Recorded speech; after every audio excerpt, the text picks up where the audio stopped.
You're listening to the Producer Podcast, and I'm your host, Micah Versman. Film crews usually say they're always waiting on sound, but today they get the spotlight, as I'm joined by Teddy Hallaron to talk about everything a producer should know about the sound department. So without further ado, let's get started.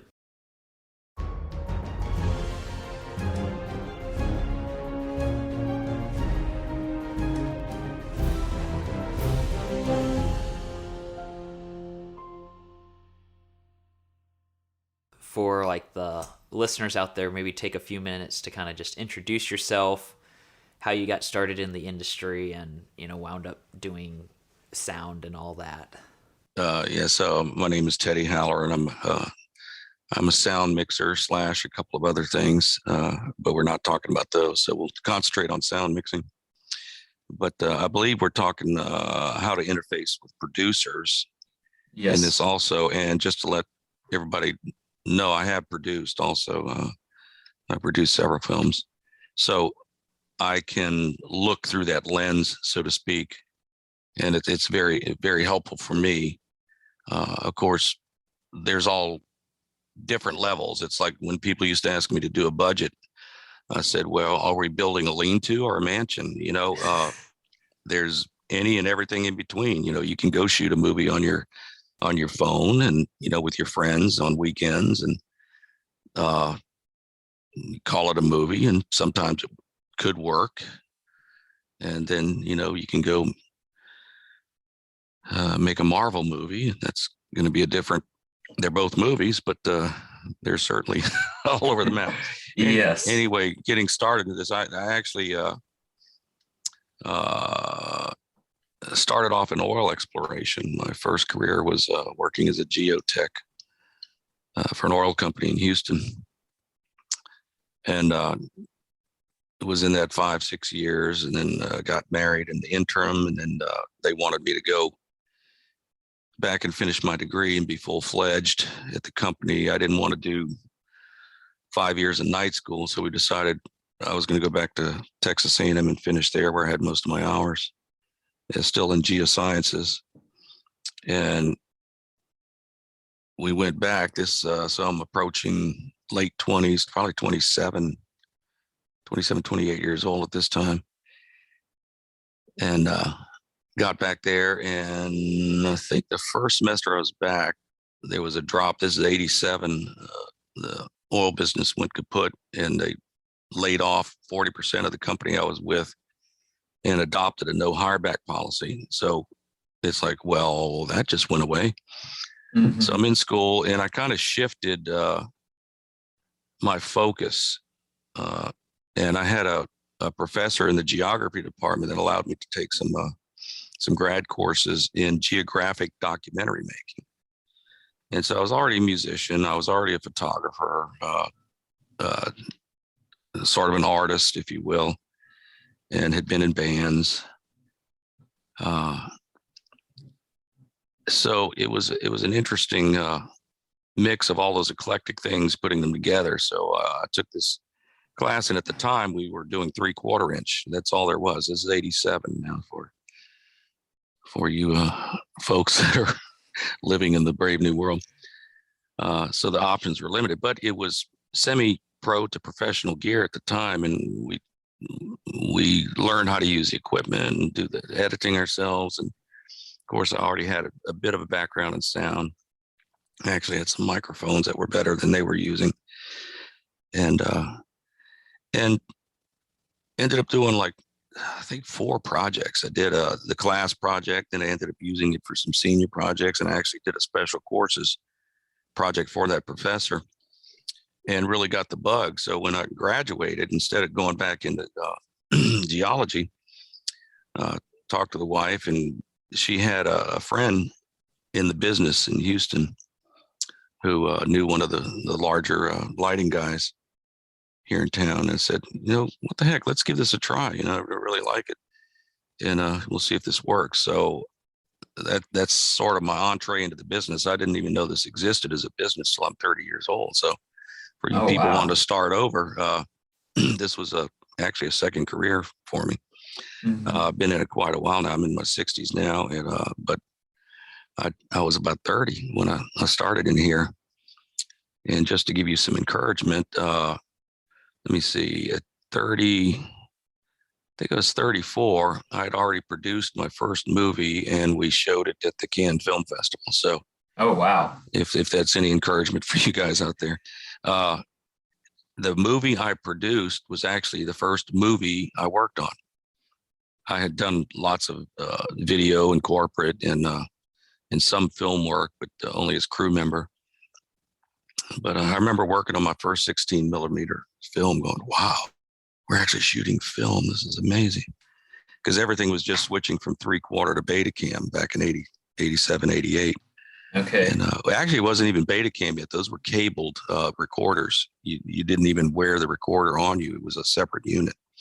And that's how I started doing sound mixing was it's like, hey, I know how to do this. So a lot of the early shoots, they didn't quote have a sound mixer. I just said, that let me help you guys with that. And we would take the microphones and actually you had 4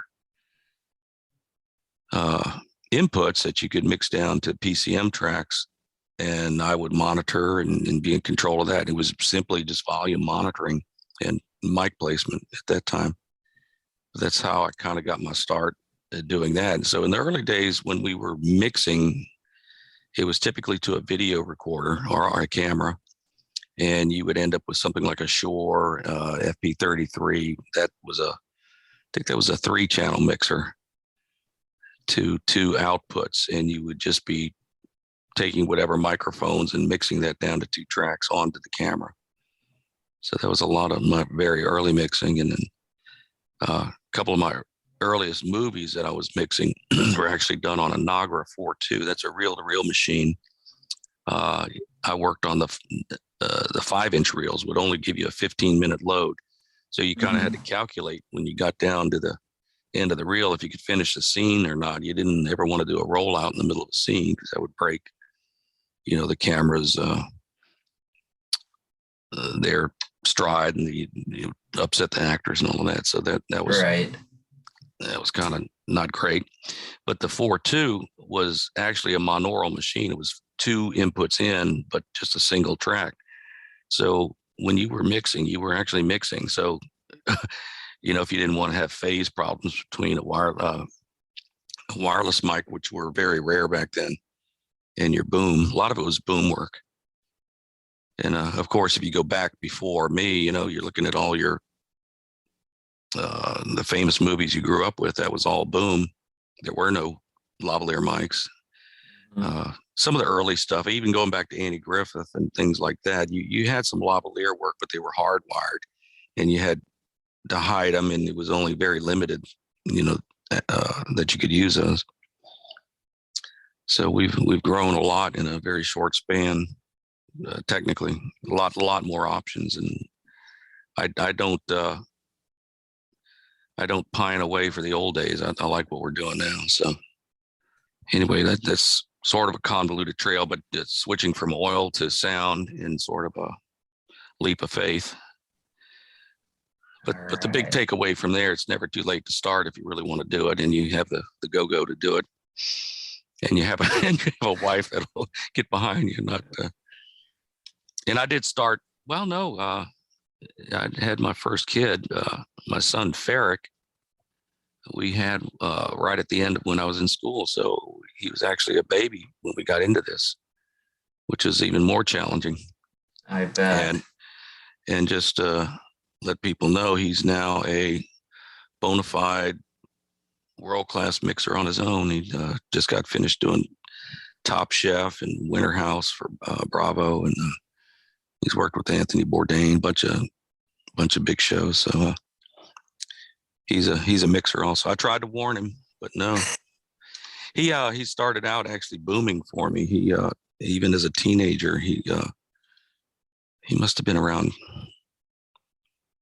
17, maybe younger. Yeah, some of y'all may remember the Widow's Mite from the Moore Brothers. He that was the first film he boomed for me, and then he did Ace Wonder, and he probably did about 10 films with me. He Okay. boomed Beyond the Mask, if any of you guys know that one. Nice. Um, so I guess one big question I had, because producers are always dealing with, the budget, whether it's in the fundraising stage or during production and that. So, like, what should producers be keeping in mind when it comes to budgeting for the sound department? Sometimes it's a little bit like hiring, say, a DP. Hmm. And I think we're talking about medium to low range indies. Is that correct? Is that what we're focusing on? Yeah, more, yeah, that medium to low range indies, or like even like maybe more commercial work where you're, might just be one producer doing it all because it's, a couple days shoot. The producer is going to be all over the map in that world. They may have a certain knowledge base that they're drawing from, and that typically comes from the camera side, in my experience. So they're more familiar with that. Hmm. So getting back to my earlier comment, a lot of DPs are operators. So they're going to be operating. They're also going to be the camera owner. So it's like, well, I'm getting such and such this DP because I can get a break on the camera because he owns the camera, and we'll get a break on that. He may even be the colorist or other things in post. So it's kind of similar to that. You're going to get a better deal if you get a mixer who's also owns his own equipment Hmm. because you have flexibility on how far you want to go with budget restraints as a owner operator of sound gear. So I think you're going to do better than that. If you go out and you're hiring a guy just for day rate, he's going to want to try and maximize that because he's not getting anything for the kit. Right. And then if you have to just go rent off the shelf from a company or another individual.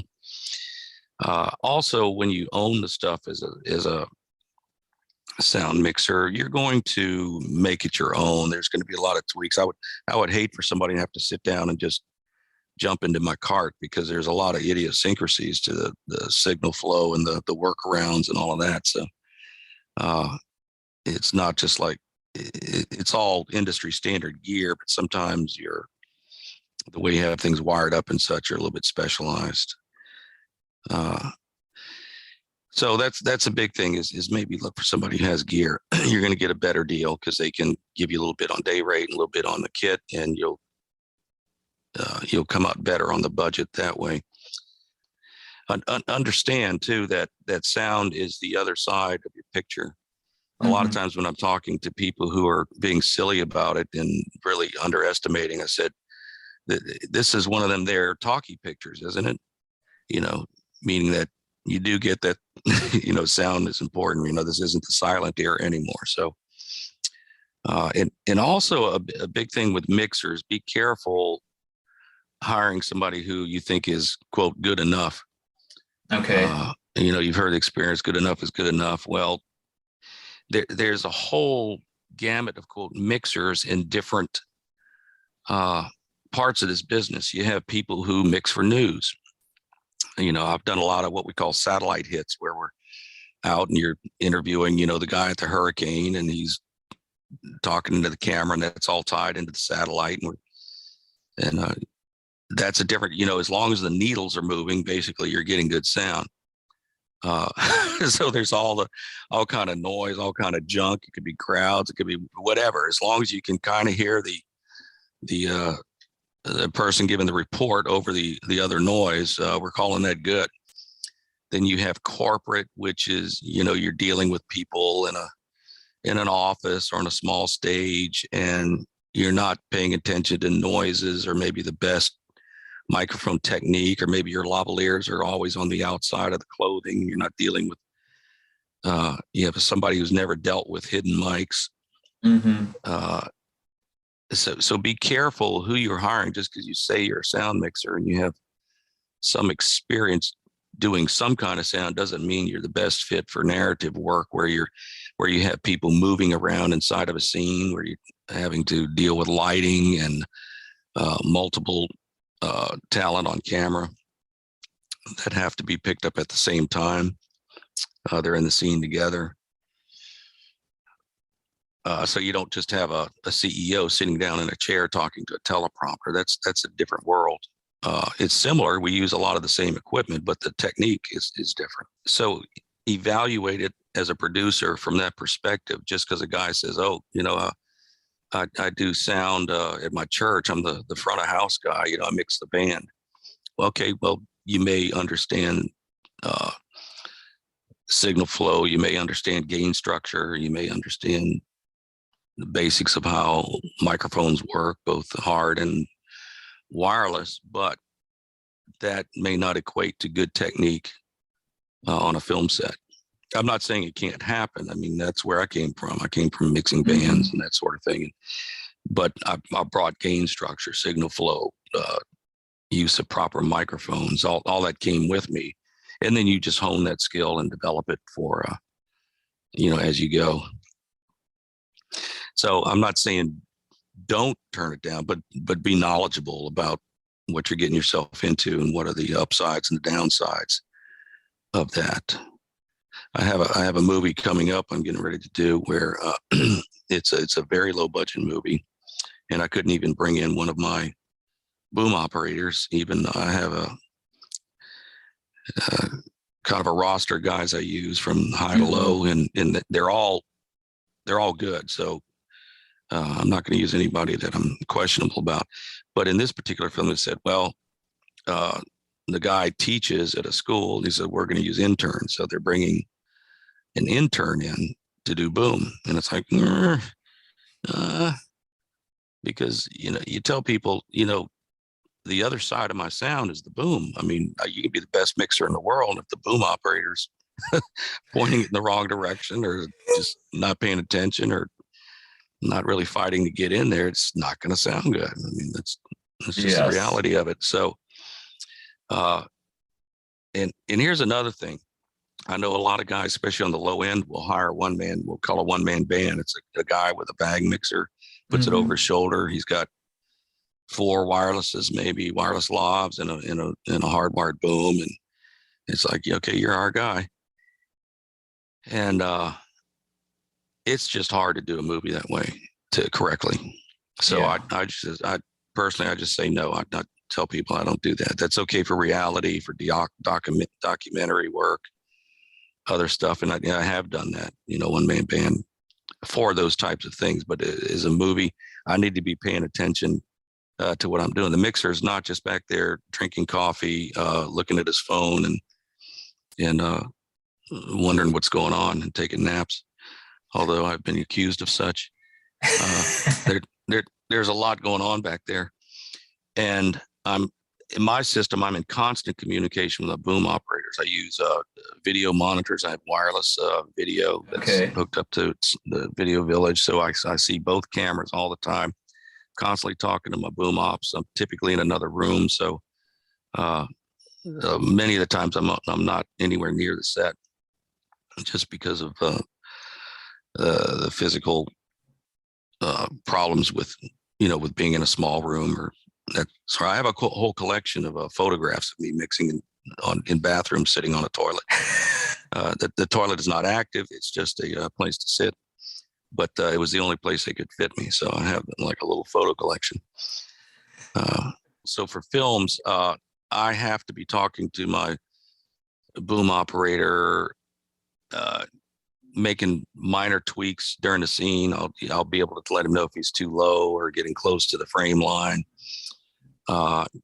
We may punt and go to another actor on the fly, and I'll say, go get that person, get closer to them. You can move in on that. You need to back out. Sometimes the camera will decide they need to like float up into the sky or something. And, it's like, go, get out of the shot. So, there's a lot going on. So I for films, I don't do one-man band myself. I know it happens, and sometimes that's your only option. Back to producers, I would encourage producers to really understand all their departments as much as possible. So as a producer, I know the different departments, what they should be doing, who's real, who knows what they're talking about, who doesn't. and you should understand, at least have some sort of sense of what those departments should be, what you can get away with on a small to low budget film.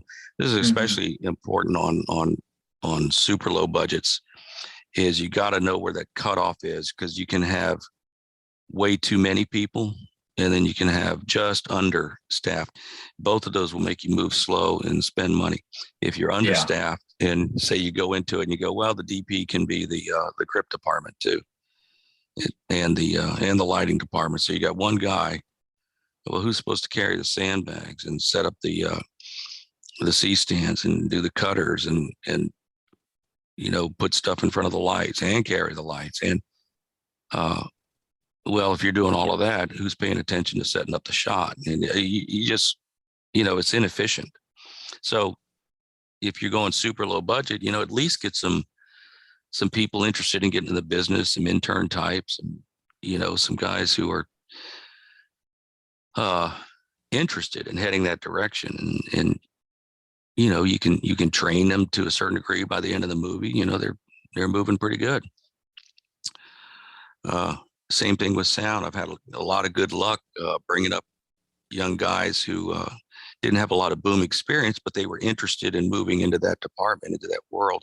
And I think it's important in putting people who have an interest in certain departments in that department. So a guy who's into lighting or something, he's going to be bored to tears in the sound department and not be much help to you. Vice versa, a guy who really wants to mix is not going to make a great grip. So, kind of find out where those matches are. So as a producer, learn a little bit of, about what you need, what these departments do. And it's the same thing. You're going to need to know a little bit about post. So hopefully you've done some editing. So hopefully you know a little bit about VFX, visual effects, and how that works. And you can make it much more efficient for your entire project. I also do sound post mix. So I've mixed several films that have been commercial films, and I've watched and seen my mixes, and I've translated them into theaters and heard my mixes in there. And it's important. Well, for me, I know how that works, and I know it makes it great for me, because I'll get onto a set as a mixer, and I have people come up to me and go, "Oh, can you hear that? Do you hear that?" It's like, we'll be okay.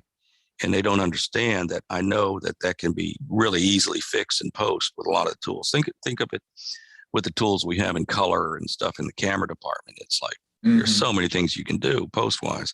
Well, we're pretty much there in sound.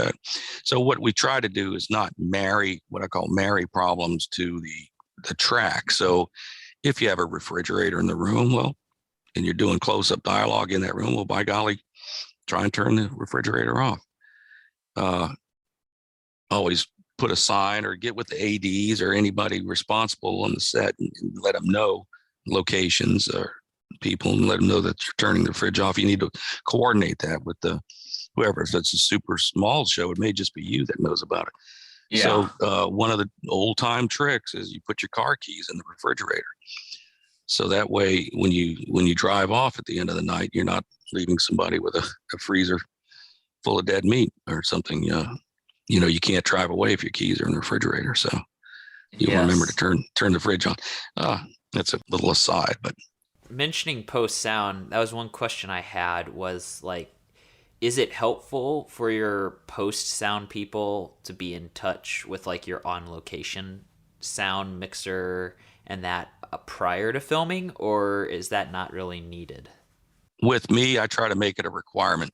It's so beneficial to the workflow, because you get an idea of what they're expecting, and I even send notes to them. Sometimes while I'll text them. I'll text my post mixer and go, look, you're gonna have a problem with so-and-so. Say you're outside and you're dealing with cicadas or something like that. You let them know you're going to do a 3-minute long track, so you can get the cicada cycles useful, or a certain kind of traffic. There's sometimes you don't need that much tone or room tone or some kind of tones, but if you're in an area that's problematic, like a certain kind of traffic that's really weird and has a real identifiable sound to it, everybody's expecting maybe 20, 30 seconds of tone, but sometimes you need a long thing because you have cars coming in and through something that are giving you a Doppler effect. So you can't truncate a Doppler effect. It's going to sound weird. So you need to give them enough stuff to where that you can create an extra bed in the background. Because some sounds you're just not going to be able to get rid of. Now, other things like you have a putt-putt generator, maybe a little close to set, you try and negate that, you put it behind a box truck maybe, or you have them build a small wall standing out, of course, from the generator. Always have it pointing away from the set, little things like that. But if you're in the woods, you may have it pointing into the woods and bouncing off the trees right back at you. So, there's tricks about boxing that up. But all that, something like a generator that's just going, in the background, that's a very identifiable and constant signature. And that's pretty easy to pull out with isotope or something like that. So certain sounds like that, if you can't get rid of it easily, and in the poor grips, if you're on a short-handed show, you don't want to make them put the little putt-putt generator, 600 yards away. It's not going to carry the electricity, and it's not fair to them. But we typically, have a good working relationship, and most of those guys really want to take care of you, and we usually work something out. But another one that's really tricksy on small shows, if you're shooting in a diner or a cafe or something like that, a lot of times you can't get the stuff turned off. If you're shooting in on a stage, you're golden. But many times on smaller shows, you're on a practical location, and you may have permissions to be in there, but you may not have permissions to turn off their chillers and their coolers and that thing. And those can get pretty loud. So try to work with locations or the owner or the manager and turn off what you can. Make sure you make notes on what got turned off, and you don't want to leave them with a freezer full of cold, lukewarm stuff later. Yes. And I've been in situations where we were in an active operating location, like a grocery store that we had scenes in, or something where they can't shut the place down. We have permissions to be there. So you have to try and treat what you can, but sometimes you just have to live with it. But that's what helps in post knowledge, is what you can pull out, and stuff that you have to, you just don't want to be a jerk and go, we're not rolling till you shut that off. You're not going to get much out of that, especially if you kind of can't shut it off. You're just being a jerk at that point. But it helps to have a working knowledge of what is treatable and what is not. That's huge, because if a mixer has never sat in a post session, he may overreact to sounds that aren't really problematic in the real world later on. So it's super helpful. Now, that's, if you're hiring a guy that hasn't been around, he's just coming up or something, you may not have that. But as a producer, if you've sat in a few post sessions, you'll have that knowledge yourself, and you can just walk over to the mixer, and if he's like screaming about something, just say, we're okay. Well, don't ever tell him you're fixing it in post. That's overused, right? It's like kind of joke now. Yes. But if the producer actually has sat in a sound post session and is familiar with the tools, I know a lot of the Pro Tools and Logic and different things, Premiere, they all have sound tools in it, but you really want to get into things like Cedar and Isotope 9 and that kind of thing. Those, you can really do some amazing sound fixes with those. I was doing one for a client. He sent me a file, and he was in a gym, and he needed me to take out some barbell action. I got married to some dialogue, and there was clanking of other people doing barbells while the dialogue was going on. And I'm going, oh my gosh, this is like, it's pretty big, and it's right inside the dialogue. So I put it in my isotope. I thought I was going to have to use about 3 or 4 of the tools in there to even try and affect it. I put it in one of the tools called Dialogue Isolate, did a very minor tweak on it and ran it through there, and it just disappeared. It's like, what the heck? How did that happen? It's sort of like a dark art, it's like, I don't know how it did that, but okay. Mm-hmm. And so there's some amazing fixabilities open to us. So as a producer, if you have the option to familiarize yourself with some of that, you can save yourself a lot of grief on location, because you'll know if the mixer is not familiar with it. You as a producer will know that, look, we're okay, we're moving on, just give me the best you can, and let them know that we probably have some toys in edit that can work with this. Again, if something's easy to take out, air conditioning, sometimes air conditioning, if it's not like all over the top of me and you're shooting in August in Georgia, or anywhere in the South, everybody's gonna be dying. And that at that point, it's affecting the actors. They may be sweating like pigs and they shouldn't be on camera. Sometimes you may have to live with a little bit of that. You look at the big picture of the scene. What serves the scene the best? What serves the picture? Yes. So it's not all about. It's not a sound department movie. So be cognizant of the other departments. Work with them. Work in concert. And the stuff that's easy to take out. Sometimes the camera is too loud. If you're in a small room, the camera's 2 feet away from the actor, and they've got a giant fan setting because they just haven't thought about it. It's on auto or whatever. You may discreetly talk to the AC and said, hey, can you put that on, a lower fan setting or something? You don't have to shout it out over the room, have some discretion. And if you have a little bit of knowledge, that may be more dangerous than none at all. So be careful how you use what you know. I'm curious to hear your thoughts on this. A lot of the other crew positions I've talked to, one of the things they've always said is the earlier you can bring our position on in pre-production, the better. Is that the same with sound? The earlier you can get sound brought onto a project in pre-production, the better, or does sound not matter as much?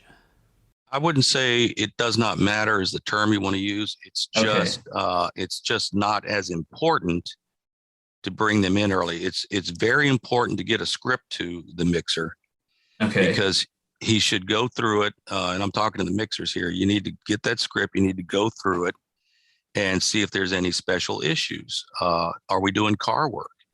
Is the car work going to be a tow truck, or are we going to be in the car? Are they doing what's called a French over, where the camera's in the back seat and they're doing the dialogue from the back seat over the actors? Are they going to be on a hood mount shooting through the windshield? Are they going to be using a hostess tray going through the windows? I have found myself many times in the trunk of a car mixing with me and my flashlight. Okay, getting back to that, that's reading the script. That's just one aspect. Are there music cues? Are you doing a dance number? I'm getting ready to do a film where they're going to have these like fantasical scenes where they're going into like a band playing, but it's like not really about the band. Somebody's imagining this stuff in their mind. And so we're going to do a music video style. So I'm having to put a playback system together that's going to be synchronous later on. So I'm doing a feed from the playback system directly into an ISO track of my mixer recorder, which is a 688. And I'm also sending a feed down the line to a PA system so the band can perform in power mode. It's like a metal band. So they've got to feel and hear the music. So they're just going to be doing it as not an overdub, a mime track, if you will. And then they'll put it together later in post because we've recorded and it's been pre-recorded. So right. If you didn't know any of that, you just show up on set and go, here I am, where you want me set up. You don't know, you have no sense of what you need for this show. You may be doing a giant crowd, or you may be doing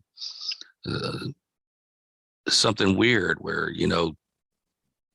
I did one where a guy comes out of the kitchen and he's shirtless, has pants, on, and just come out and And so it's okay, how we're going to do that. So actually, I was able to actually put a wireless on him. We ran it up his back, and then came over the back of his ear, and through the hair there. So it was a big wide shot, and you couldn't get a boom in.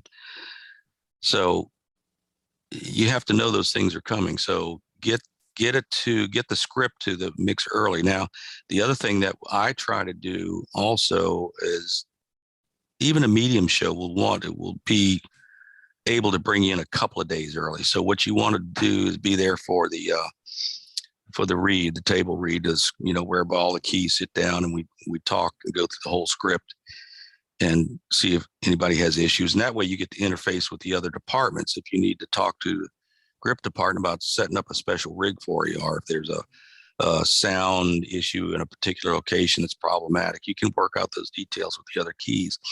A lot of times I work through and make sure I get with the wardrobe department, because you may want to pre-wire some of the stuff into costuming if it's problematic, because sometimes that may be too hard to put on the mic once they have their costumes on. And the other thing that's highly important is if you get the chance to go on a scout day. That's typically just a couple of days or a day before production, maybe 2 days. And all the keys will go around with the director and the producer and a lot of the key department people, and they'll go visit all the sets. And you will know what's problematic on the sets. That's huge. That's huge, because if there are location issues, it's like, well, we got this great looking set, but it's next to the freeway, and there's a train that comes by every 3 minutes. And we are in the flight pattern, but it really looks good. It's like, even if they can't change it, they need to be made aware that this may be ADR. Yeah.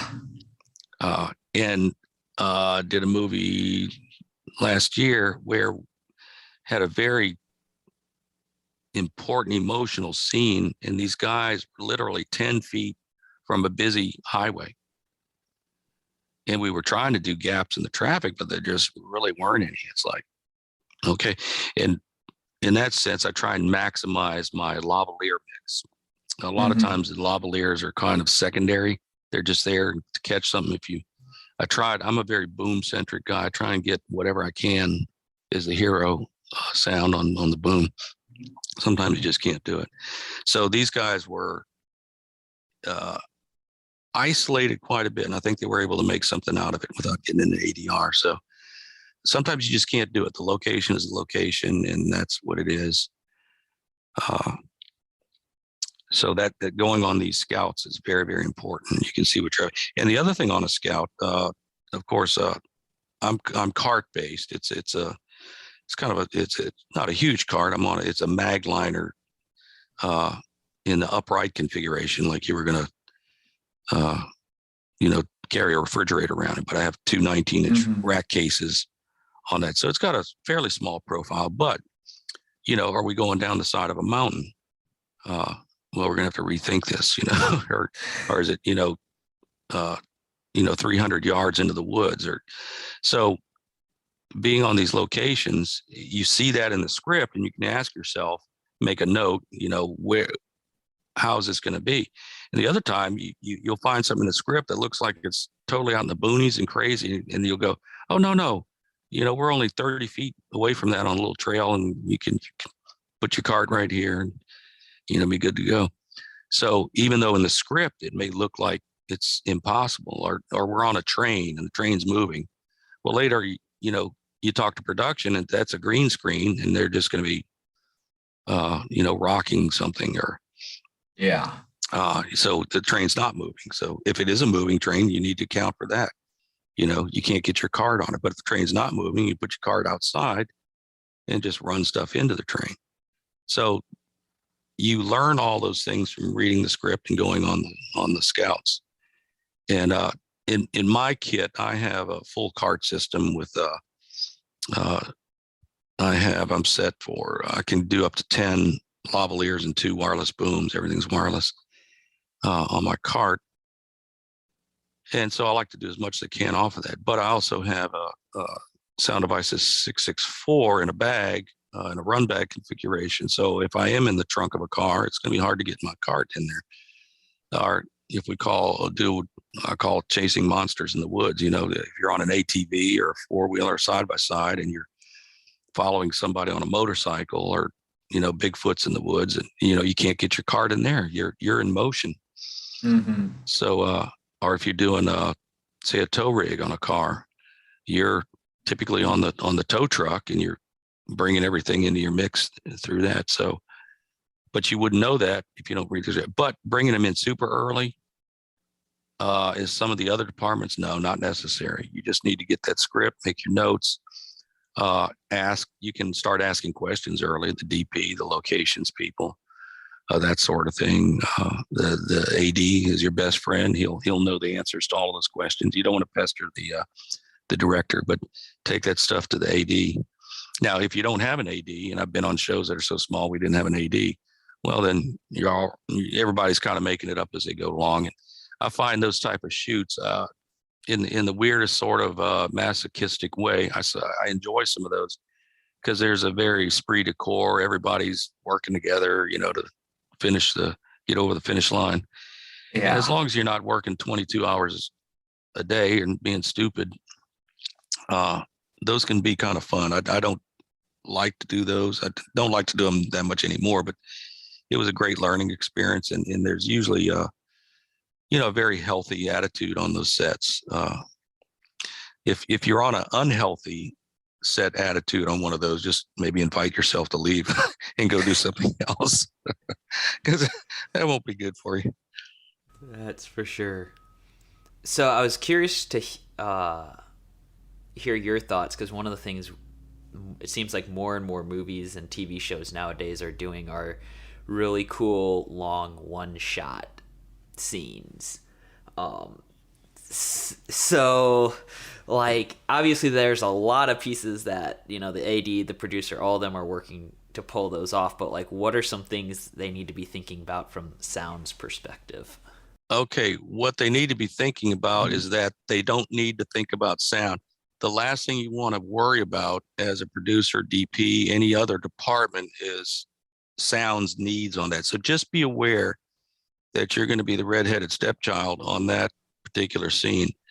So you need to have your act really worked out, but sort of in the background. You can't be, well, we need this, we need that. You can't do it because they're not interested in that. They want to get that shot because it's a very specialized shot, and it's very tough to pull off. I don't know if any of you guys are a fan of The Chosen. I was the mixer on season 2 of that, and if you know that show, there was a particular episode where half the episode was one shot. It was 17 minutes, and we shot it like 4 times. And during the middle of the day, it got into shadows and other stuff where and it wasn't our shadow, it was the camera rig. We were on a very specialized steady cam rig that could flip. I forget the name of it. Because it could flip between low and normal. So, but they were catching all kind of shadows. So we had to actually wait till the sun was setting. We had one shot left of getting this. I mean, you can go back and look at the BTS on that and you hear the story. It's amazing. But we sort of had our dance worked out. So I had a combination of wireless on all the main people. Luckily, I had about 10 wirelesses out. So I had most of the actors covered. And then I had my boom op floating around on an 815, which is a longer version of a 416 Sennheiser. It's old school, super amazing microphone in certain situations. You don't want to bring a hammer when you need a screwdriver, but this thing it's a very special tool. It doesn't work with certain things, but on this particular thing, it was the mic to use because he could float around behind the Steadicam operator outside of the any shadow issues and staying out of their way, of course. And he could, he was on a short stick. We went on a very long pole because the shots went from super wide to super close up. So, so sort of have your dance worked out as a sound mixer. You're going to probably do a combination of wireless lavaliers, boom when you can get it, when it works. And this is just the dance you work out. You're going to do several rehearsals. And the other thing, be prepared to do this, is wild tracks. One of my favorite tricks, and sometimes I have to educate ADs and directors on this, is when I'm in a sort of an impossible scene like that, as soon as we're finished the scene, and you got to prep everybody for this early, this scenario, you want to introduce it to the AD or the director and have them on board with this technique. And then you want to explain it to the actor so they know it's coming. What I'll do is immediately after the scene is finished, and it's important to do it after they're finished because actors will lock themselves into a performance. If they've just done the thing 6 times, their timing, their inflections, their delivery, the way they turn their head, all that sort of gets locked in. It becomes a part of how they remember how to do the scene. So it's important to do it as it's still hot in their memory, if you will. So what you do is you gather all the actors around, call for quiet with the rest of the crew, like you're doing wild tracks, which it is. It's a wild track. It's not ADR. ADR is a post thing. So this is a wild track. And you just have them re-perform the scene just for sound in sort of a round table thing. I just put them all in a circle and they kind of redo the scene. So what that gives you, and you may only use it for a couple of lines or maybe pieces of lines, but it gives post a really good, clean stab at getting all the lines, pieces of the lines, that sort of thing. There was another time we did that, particularly on The Chosen, where we walked through the entire Jerusalem set in Goshen, Utah, which was about the length of a football field and a half, and they're going all through this labyrinth of the city with a Steadicam in front of them, and it was a kind of a oneer shot. It had collapsed to like 2 or 3 pieces, but a lot of it were these oneer pieces. So we did the same thing. We did a gather round, and I guarantee a bunch of that made it into that scene because it was just problematic getting the boom operator, because they were sharing lines back and forth in a group that was maybe consisted of 12 people, over the 25 feet long. So it was all kind of different pieces. Now they picked up a lot of 2 shots along the way. Like if 2 people were talking, they would do a special of just them and then a special of just them. But that's a great technique if you can get everybody on board with it, for especially something like the oneer shot that you're talking about. Now, I don't know if they're exploring more and more longer things, but that 17-minute one was that was a doozy. But that's how we covered it. We did a combination of good lavalier stuff. I don't think we had lavs on everybody, and then we boomed what we could when we could, especially on the close stuff as they moved around the group. And then I did a gather round on special lines also. So if you go back and look at that shot, it actually sounds pretty good. And I don't think there was much ADR on that. So I got 2 kind of wrap-up questions for you.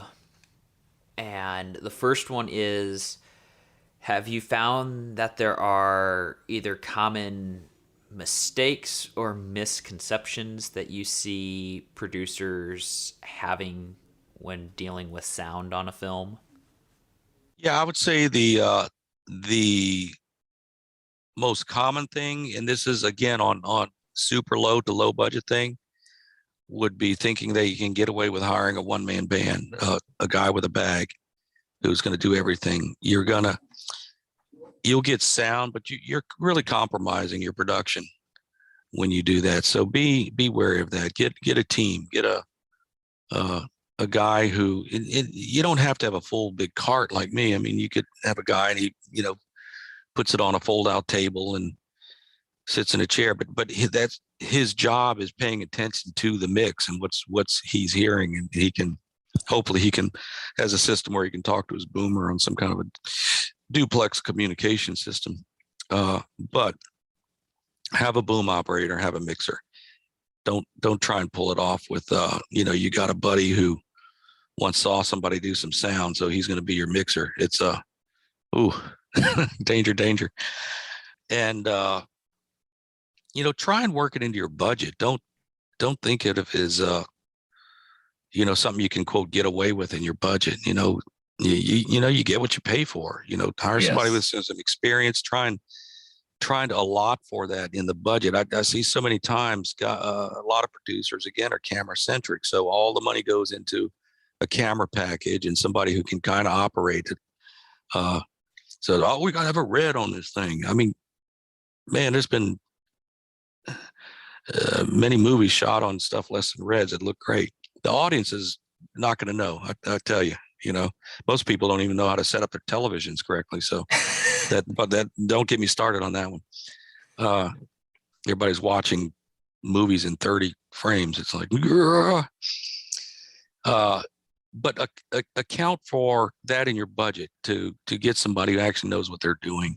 And a lot of good, your A-team mixers are out doing, $150 million Holly. You're not going to get those guys, but a guy who owns his own package and, is not doing anything for the next 3 weeks, they may give you, pretty decent deal. So because they're independent owner operators, entrepreneurs that, they set their own rates, and they may not advertise that, but sometimes they'll come and play if they like you. A lot of it's genre oriented. I do a lot of faith films, and I like to lend my talents to that just for the messaging, and it's what I believe, and I like to be a part of that. So a lot of times I'll work with smaller productions just to be able to be a part of that and sort of mentor some of the younger guys and just be a part of that scene.